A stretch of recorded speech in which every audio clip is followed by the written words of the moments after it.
नमस्कार। आज की चर्चा का जो विषय है थोड़ा ज़्यादा क्रांतिकारी है। स्कूल के अस्तित्व के ऊपर सवाल उठ खड़े हुए हैं। जिस रूप में स्कूल हमारे बीच काम कर रहा है, जो उसकी उपलब्धि है, थोड़ा सोचना पड़ेगा कि क्या उसकी ज़रूरत है, क्या वह अपना दायित्व पूरा कर रहा है। थोड़ा पीछे चलते हैं। प्राचीन काल में हमारे यहाँ भारत में गुरुकुल हुआ करते थे।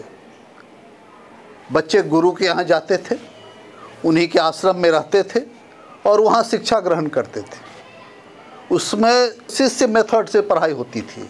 एक गुरु 15-20 बच्चों को पढ़ाया, फिर वो बच्चे अपने से नीचे वाले कक्षा के बच्चे को पढ़ाए और ऐसे क्रम से एक ही गुरु के गुरुकुल में 10-15 शिष्य के सहारे सैकड़ों शिष्य पढ़ते रहते थे और यह परंपरा चलती रहती थी।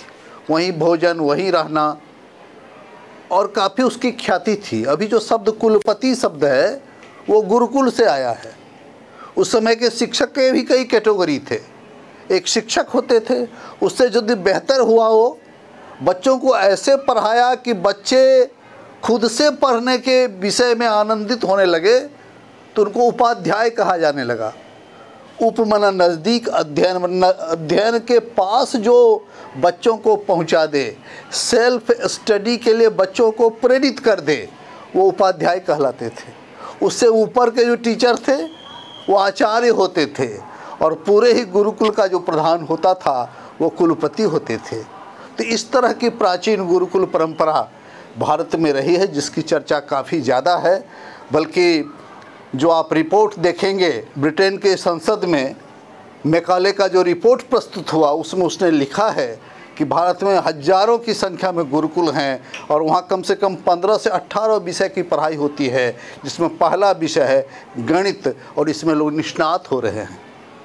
तो ये गुरुकुल प्रणाली बाद में बंद हो गई। जब मध्यकाल आया तब मकतब मदरसे शुरू हो गए और वहाँ जाकर के पढ़ाई होने लगी और कुछ मौलवी लोगों के घर भी आते थे और घर पर आकर के लोग उनको पढ़ाते थे।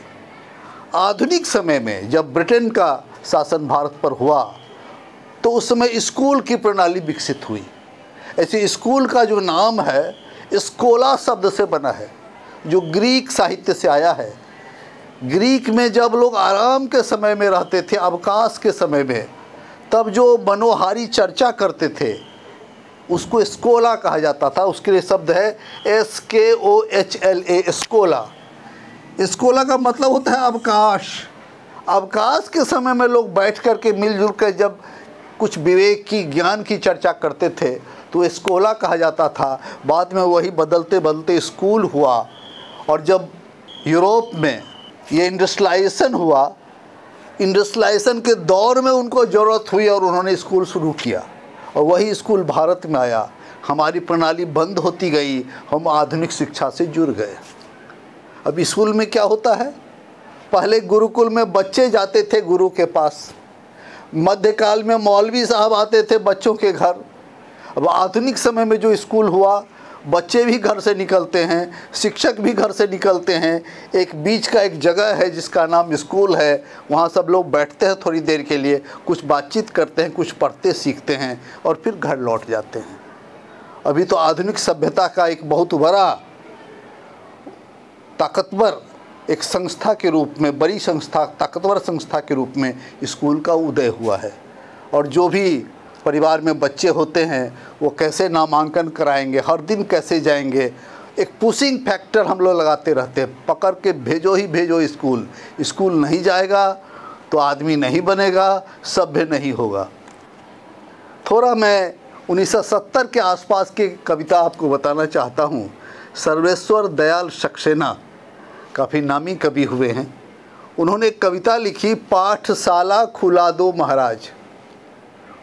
हर आदमी को लगता था कि पाठशाला खुल जाएगा तो ज़िंदगी बदल जाएगी। उनकी कविता है, पाठशाला खुला दो महाराज, मोर जिया पढ़ने को चाहे।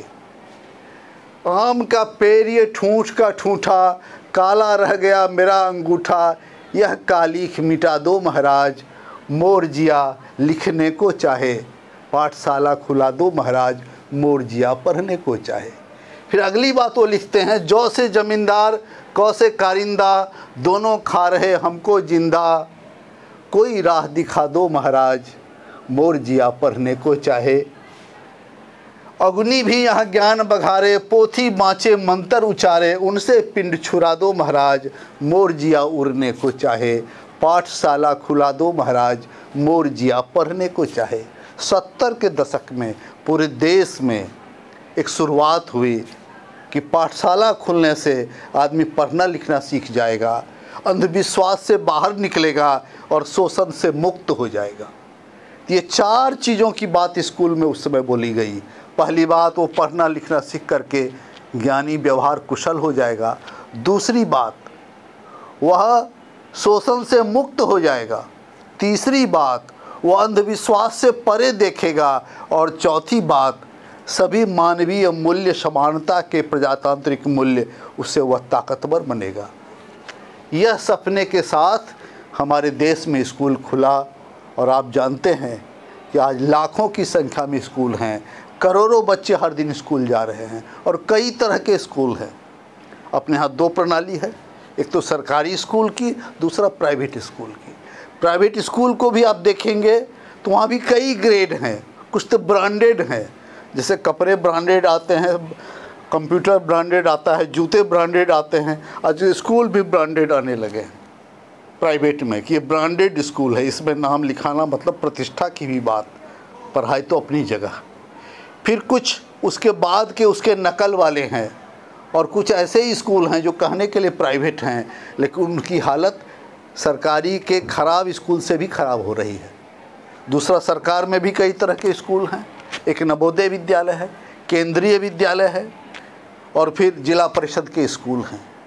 ये सारे तंत्र मिलकर के बहुत बड़ा शिक्षा विभाग, सैकड़ों उसमें पदाधिकारी, लाखों की संख्या में शिक्षक, उसके लिए national council of teacher education के गाइडलाइन, NCERT किताबें, सारे प्रयोग बच्चों को बेहतर बनाने के लिए और स्कूल को सफल करने के लिए हो रहे हैं।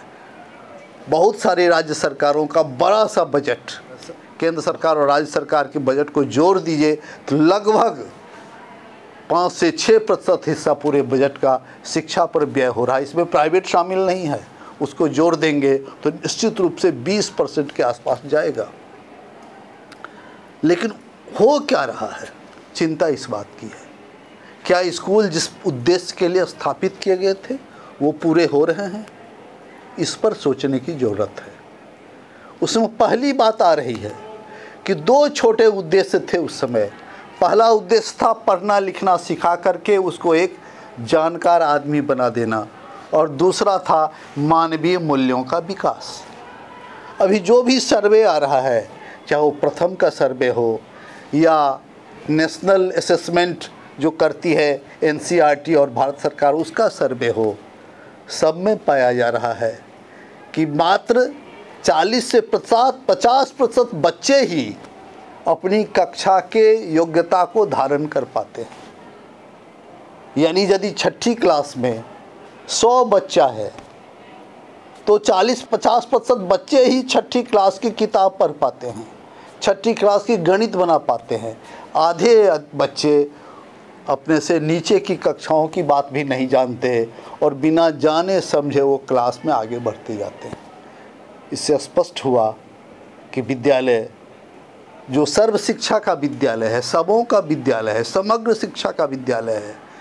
सभी बच्चे जो जन्म लेते हैं 6 वर्ष में आ गए तो स्कूल जा रहे हैं, महीनों वर्षों बिता रहे हैं, इतना बड़ा खर्च हो रहा है, इतना बड़ा समय जा रहा है, और रिटर्न में क्या आ रहा है कि 40 से 50% बच्चे ही पढ़ना लिखना, अंक गणित, भाषा का ज्ञान रख पाते हैं। यानी उस स्तर पर देखें तो मात्र 40 से 50% ही हम आउटकम दे पा रहे हैं। ये अच्छे स्कूलों की हालत है। जब और निचले स्कूल में जहाँ प्रतिबद्ध शिक्षक नहीं हैं, अच्छे पढ़ाने वाले नहीं हैं, उसकी तो हालत और भी ख़राब है। एक दूसरे सर्वे की मैं चर्चा करना चाहता हूँ जो नीचे से लेकर के उच्च शिक्षा तक के स्कूलों की बात करता है। तो उसने कहा कि 3 उद्देश्य हैं शिक्षा के भारत में। पहला उद्देश्य है उसको जीविकोपार्जन के लायक बनाना, वह पढ़ लिख करके जीविका और उपार्जन के लायक हो, अर्निंग ए डिसेंट लिविंग। इस पर सर्वे हुआ कि स्कूल और शिक्षा की बदौलत मात्र 20% लोग जीविकोपार्जन के लायक इस शिक्षा के माध्यम से बन पाते हैं। 80% लोगों को इस पढ़ाई से कोई नौकरी, कोई शिक्षा जीविकोपार्जन का नहीं मिलता है। और जहाँ तक मानव मूल्यों का सवाल है, वहाँ स्थिति और भी ज़्यादा खराब है। पढ़े लिखे लोग ज़्यादा मूल्यों के विरोधी हैं, ज़्यादा चालाकी सीखते हैं, ज़्यादा विश्वास तोड़ते हैं और मूल्यों के प्रति, चाहे प्रजातांत्रिक मूल्य हों या मानवीय मूल्य हों, उनकी प्रतिबद्धता, उनका आचरण मूल्यों के प्रति बहुत ही खराब है। तात्पर्य यह हुआ कि पढ़ाई लिखाई का मामला लें या आचरण का मामला लें या एक समाज का जिम्मेवार नागरिक होने का मामला लें, ये हमारे विद्यालय जो पहली कक्षा से उच्च शिक्षा तक का काम करने वाले हैं, जिसमें विश्वविद्यालय और महाविद्यालय भी शामिल हैं, 10 से 15, 15 से 20, मैक्सिमम 20% तक ही आउटकम दे पा रहे हैं। तो एक चर्चा की बात है। ये प्रश्न के साथ मैं अपनी बात को समाप्त करता हूँ कि जब जो संस्था इतना ज़्यादा बजट खर्च इस पर होता है, इतना समय जाता है, 15 से 20 वर्ष बच्चा अपना झोंकता है उस विद्या के लिए, माता पिता अपनी गाढ़ी कमाई में से सारा काम छोड़ करके उसको स्कूल, विद्यालय, विश्वविद्यालय भेजते हैं और रिटर्न आउटकम कितना आता है? 20% या उससे कम। तो यह सवाल हमारे लिए है, हमारे लिए चिंता का विषय है कि क्या ऐसी संस्थाएं हमें जीवित रखनी है? इतना व्यय और इतना समय जिसमें जाता हो और कुछ न निकलता हो, तो इसके लिए हमें सोचना है। और आज का यही मुद्दा है। इस प्रश्न के साथ ही मैं आज अपनी बात समाप्त करता हूँ। फिर इसी से जुड़े हुए अगले वीडियो में मैं आपके पास पुनः आऊँगा। नमस्कार, शुभकामना।